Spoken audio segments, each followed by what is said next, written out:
Imagine living in the 1800s, a time long before smartphones, televisions, or even radios existed. If you wanted to speak with someone far away, you had to sit down, write a letter with pen and paper, and then wait patiently for days or even weeks for a reply to arrive by horse-drawn carriage or train. Now, picture this.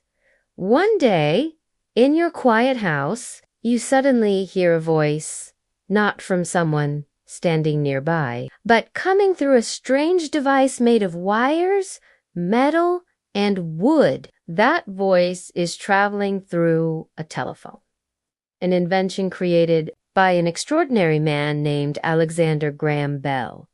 Alexander Graham Bell was born on March 3rd, 1847, in Edinburgh, Scotland. From the very beginning, his life was surrounded by the world of sound and speech. His father, Alexander Melville Bell, was a well-known speech teacher who invented methods to help people speak more clearly. Bell's grandfather had also taught elocution, and his brother was involved in studying the human voice too. Young Alexander, whom his family lovingly called Alec, was naturally curious about how people produced sounds and how our ears received them. But his family's life was not without hardship. His mother, Eliza, began losing her hearing when Alec was still a boy. Instead of discouraging him, this made Bell even more determined to find ways for people with hearing loss to communicate. He often spoke directly into his mother's ear and discovered that she could sense low sounds through vibrations. These moments with his mother planted the seeds for Bell's lifelong mission to unlock the secrets of sound. In 1870, when Alec was 23, his family moved from Scotland to Canada to start anew. Soon afterward, they settled in the United States, and Bell made Boston, Massachusetts his home. There, he became a teacher for the deaf, working at schools and devoting himself to students who could not hear. His students admired his patience and creative teaching methods. Bell constantly tested new ways to help them find their voices and understand speech. Yet, Bell's imagination didn't stop at the classroom. He spent countless nights studying how sound waves move through air and how they might travel along wires. He dreamed of building a device that could carry the human voice over long distances, an idea that seemed like magic to most people at the time. Many inventors were trying to solve the same puzzle, but Bell's deep knowledge of sound gave him a unique advantage. In 1875, with the help of his dedicated assistant Thomas Watson, Bell began experimenting with electrical devices that could turn sound into an electrical signal and then back into sound. They worked tirelessly, building and testing different models, driven by their vision of connecting people in a whole new way.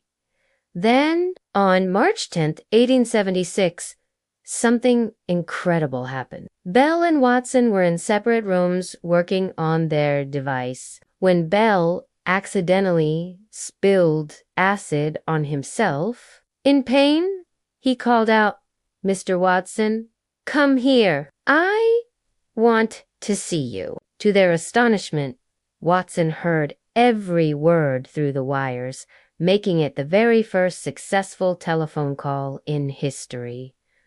Realizing how revolutionary this was, Bell hurried to secure a patent, a legal right that would protect his invention. Just days before other inventors could stake their claim, Bell was granted the official patent for the telephone on March 7th, 1876. It was a moment that would transform the world forever.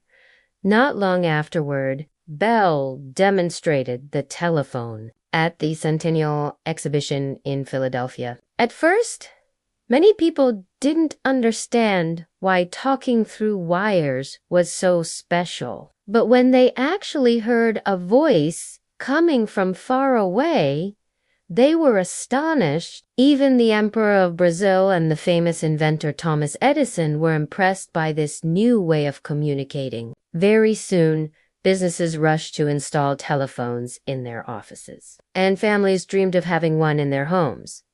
Though Bell became famous as the inventor of the telephone, he never stopped imagining new ideas. His curious mind led him to experiment with flying machines that were early versions of helicopters and to design a unique boat called a hydro, which could glide over water at remarkable speeds. He even created a device that could help doctors find metal objects inside the human body, an early version of the metal detector still used today. Through all his scientific adventures, Bell never forgot the deaf community. He spent much of his life teaching and developing better ways for people who could not hear to communicate. He married one of his former students, Ma Bergardina Habado, who was deaf herself, and together they raised 4 children. Bell balanced his family life with his constant desire to explore, build, and improve the world around him. He also believed in sharing knowledge. Bell helped found the National Geographic Society, which turned National Geographic magazine into a window to the wonders of the world, filled with fascinating stories and breathtaking photographs. Alexander Graham Bell passed away in 1922 at the age of 75, but his legacy still rings in every phone call we make today. Modern phones may be small, smart, and wireless, but the basic idea, talking to someone far away, remains exactly what Bell dreamed about nearly 150 years ago. One of Bell's most inspiring quotes is, "When one door closes, another opens." He proved that with curiosity, determination, and a caring heart, one person's dream can change millions of lives. So next time you pick up your phone to call someone you love, remember the young boy who whispered into his mother's ear and grew up to give the world the gift of connection.